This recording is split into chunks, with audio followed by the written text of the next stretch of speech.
Y'all get excited. We're down here in a suburb of Dallas, Texas, down here in the heat to shoot a top 5 in her garden with Cindy Bolz. Listen, Tim, it's so hard for me to narrow it down to 5, and I will say that's my favorite 10 times in a day, and so it's hard to really narrow it down. But an important tree to have is the Sangokaku. That coral bark in the wintertime, I have a photograph of it. It's just this fingers of coral shrimp red bark in the wintertime, if it gets cold enough, which is not always going to happen here.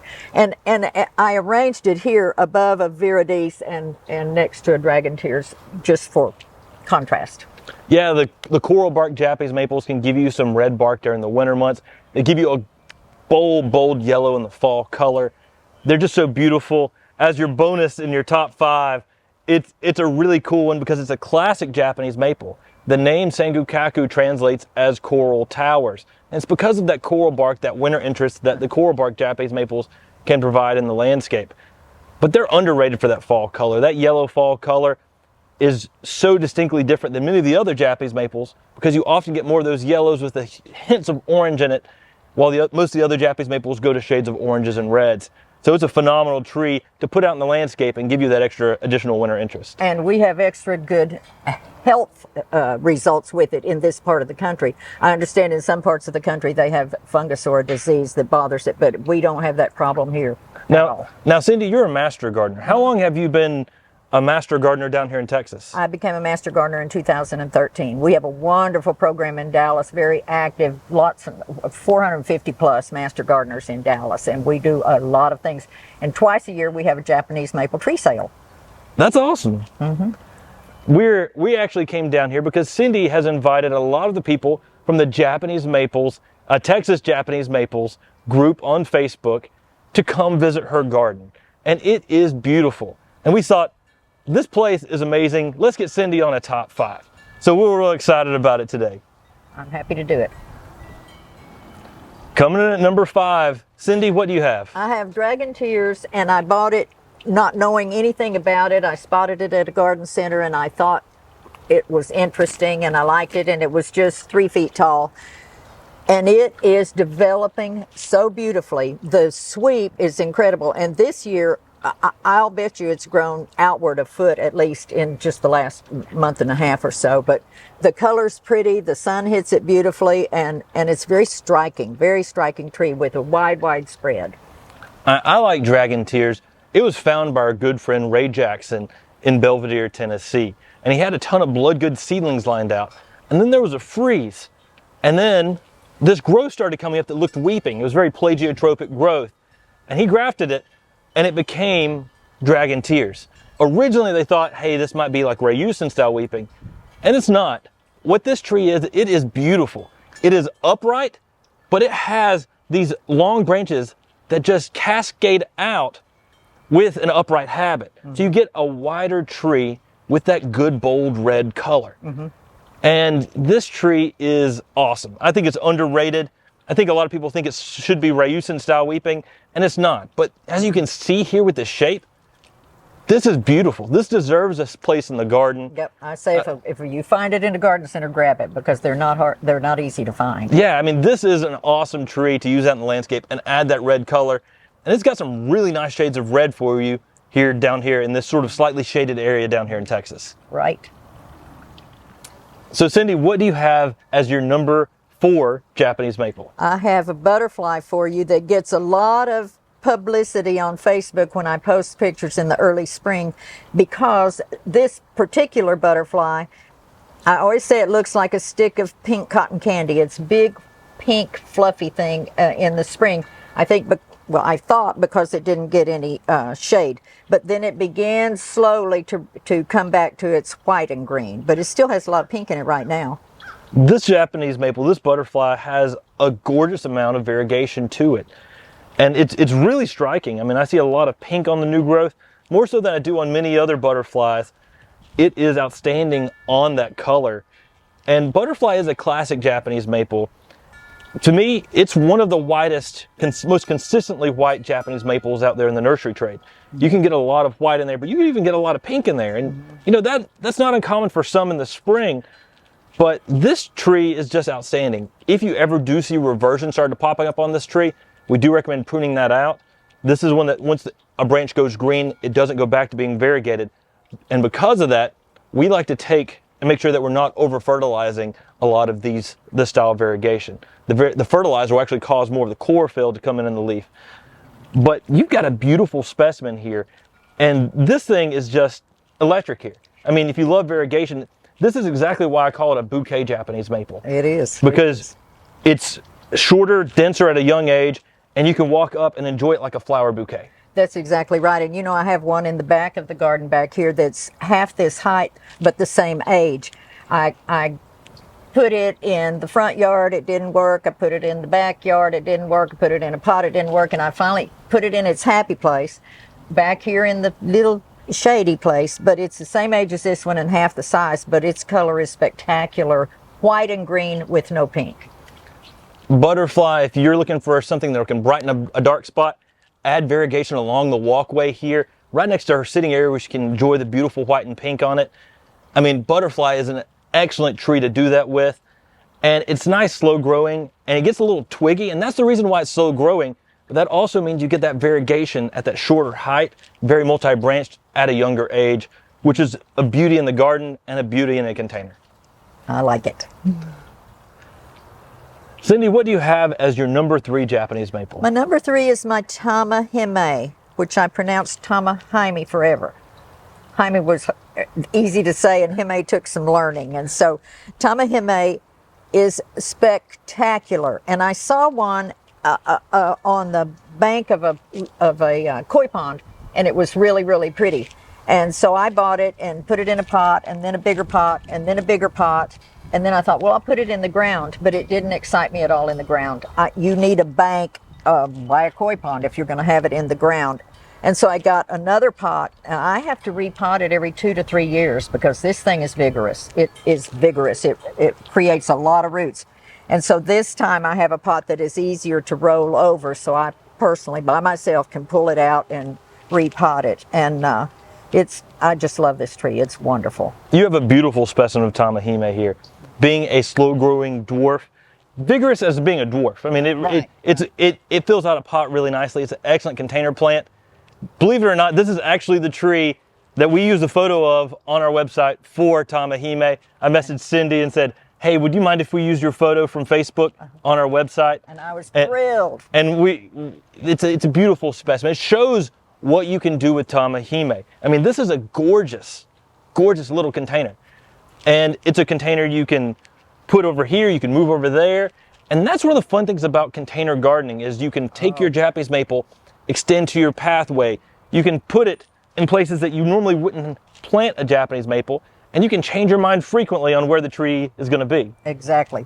I like to focus on this one, and I put the rocks beneath it to give it even more emphasis because it's so spectacular. This one, I'm going to try to remember the age. I think this one must be about 16, 17 years old. Wow. So as you can see, if you can keep a Japanese maple for 16 to 17 years in a container, now she's moved up the size of the container, but this tree has been in a container. That is crazy. You can think about how you can garden with containers, and specifically Tamahime. I mean, this is one of those little hime types that just makes that sort of toadstool shape. I know Dr. Creech at SFA Gardens loves this. This is one of his favorite Japanese maples. And it's just such a beauty that gives you a different texture in the landscape. Mm-hmm. It gives you that dwarf feel, but it's not a lace leaf, it's that palmate leaf. So it gives it just that sort of soft, elegant feel, and adds something special to the landscape and garden. The texture and the form are just outstanding. It is, and people like to touch it, and I'm happy for them to do so. It's really a special, special tree. So Cindy, what do you have at number 2? I have what I call Ryusen. Many people in Texas call it Ryusen, Ryussen, or S-E-N. This tree is amazing. My son called me one day and said he found a new little garden center, and they had 3 of these weeping Japanese maples. And when he said the name of it, I said, where is this place? And I went out there to get it and bargained a little with my Master Gardener discount. and got it, and took two of them to get it in the car, and then I didn't have anybody to get it out of the car when I got home. I had to find a neighbor who wasn't going to be home from vacation for 2 days. We lugged it out of the car, and I was going to plant it over there. The neighbor who unloaded it said, I think it should be here. So I planted it here, and I've been very glad I did. But what's so amazing about this tree, these are staked up, and so how high it is staked by the grower in the first place before the consumer buys it makes a difference. When I got home, I wanted it to be even taller, and so I looped some of the branches back over, which is great in the summertime, not so great in the wintertime when it shows my wad of branches up top when it doesn't have its leaves. But oh, I love this tree. I always say it looks like a green prom dress. Look, these branches come from the top all the way down, and this summer they're going to, if I don't trim them off, they're going to cover my walkway. I like that green prom dress kind of feel because it has that beautiful, elegant, graceful weeping habit. I mean, this is exactly how I like growing them. Staking them up to about 6 feet, letting them cascade down there, having that fountain effect, or the green prom dress effect. This is a heat tolerant tree. It does well in high heat settings. It typically has a good red fall color. And this is a selection by Kobayashi Momiji in Japan. You've heard us talk about them. There are good friends in Japan who've introduced over tons of Japanese maples over a 300-year span, and they're still in business today. And this tree is probably one of the most useful and easy to grow trees for many gardeners. It's beautiful, it's vigorous, it's almost bulletproof in many ways because it's so heat tolerant. And if it does get a frost damage or something like that, it responds quickly with another set of growth and you don't even realize it because of how fast and vigorous this tree is. But as you can see, it doesn't always have to take up a lot of space. Right. And it can have this narrow habit if you stake it up. I mean, such a beautiful tree and a true delight. It is. And, if you wanted it higher, taller, you could put it in a very, very, very large pot. It would take a large pot, I'm sure, because it has pretty serious roots. This is a great tree. It really is a good focus for a garden. We're down to number one. What do you have at number one, Cindy? I have Shishigashira, and when I saw this tree, it was wintertime and it didn't have the leaves. And so I didn't buy it. And then I was talking to a friend in the business, and I said, Scott, what do you know about lion's head? He said, oh, Shishigashira, that's a great tree. I said, well, there's one that has a great big trunk on it, and this guy wants $75 for it. And Scott said, how many do they have? So I knew it was important. So I went dashing back over to the other side of Dallas and bought one. And I bought this one, and I planted it out back. And then in the spring, when the leaves came out, here were these little chartreuse ruffles. And I said, oh my gosh, that's so gorgeous. I've got to move it. And it was a job to move. But I moved it over here so that I could see it as I entered the back gate, because I love the little, ruffly, tiny leaves. It does provide a unique texture. Mm-hmm. And again, this is another tree that's almost bulletproof. It's really heat tolerant. It grows well in many spaces. The name Shishigashira basically it means lion's head or lion's mane, but it really specifically is talking like a specific character in Japanese literature and saying the head of that. So it'd be kind of like Mickey Mouse's head, but from Japanese literature. This is a cultivar from the 1800s. It's a classic, and it's still one of my favorites today. It has a regal appearance. Here we're standing here, and there's a gentle breeze going through the garden. And some of the other Japanese maples are blowing a little bit in the wind. This one's a little sturdier. And it gives a very firm and regal appearance because of that. A little stiffer branching, stiffer leaves. And the leaves curl and twist a little bit. They just grab your attention. You want to say, what in the world is that? And you're drawn to it. And that's the reason I love Shishigashira. But this tree will get, it can get 5 to 6 feet in 10 years with a bold yellow to orange fall color on it. Beautiful orange fall color. And it's people who are not Japanese maple growers or fans often come out the back door and they say, oh, that's a big bonsai. They think it's a bonsai. And so it has that kind of stature to it. But you're right about it being sturdy. It's very sturdy. All the branches are strong and stiff. How much acreage do you have here you're gardening with the Japanese maples? The whole lot is just 1/4 of an acre. So she's on a 1/4 of an acre lot with her house, and guess what? She's got a ton of Japanese maples in this garden here in Texas. And guess how many Shishigashira she has? I know of at least 2, because you have a 2-gallon you got from us in a container as well. That's right. So this is a beautiful tree, and we find us at MrMaple planting, we have over 1,500 different varieties of Japanese maples, and we probably have 5 or 6 Shishigashiras planted, even though we were trying to take the Noah's Ark approach and only plant 2 of each. And, you know, Shishigashira, it's one of our favorites at MrMaple as well. A really beautiful tree, and a pretty spectacular plant overall. Well, it is, and my one that's in the pot that I got from you guys is the trainee. In case anything ever happens to this one, I can put that one in this location. That's my plan. Cindy, it's a pleasure, and I can't thank you enough for having us down here to your garden, letting us come a little bit earlier to the meetup so we could actually go around and shoot some videos with you as well.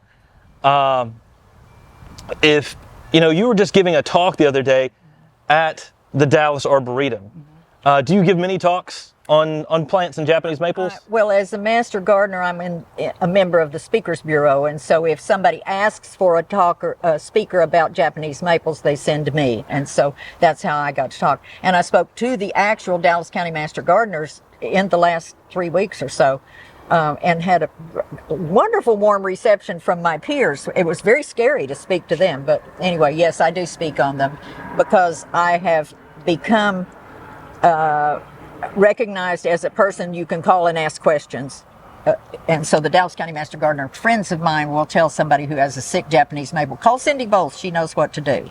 So if you're in the Dallas-Fort Worth area and you need a speaker on Japanese maples, you can contact the Dallas County Master Gardeners. Right. And Cindy Bolz, she loves Japanese maples. You could easily do that and have her talk to your group about Japanese maples. It'd be my pleasure. Well, thank you so much for joining in today and giving us your top 5 Japanese maples. It's really awesome to see such a beautiful garden being grown here in the suburbs of Dallas, and Japanese maples down here in the heat. I mean, for a long time people said it couldn't be possible, and then what you've done here proves that it is possible, and that Japanese maples can thrive down here in a suburb of Dallas. Yes, we're lucky because not every state can grow them, and so we're very lucky to have this pocket of happy growth in Dallas, Texas. Well, thanks you all so much. Make sure you subscribe to the MrMaple Show on YouTube. Take care, God bless, and have a great day.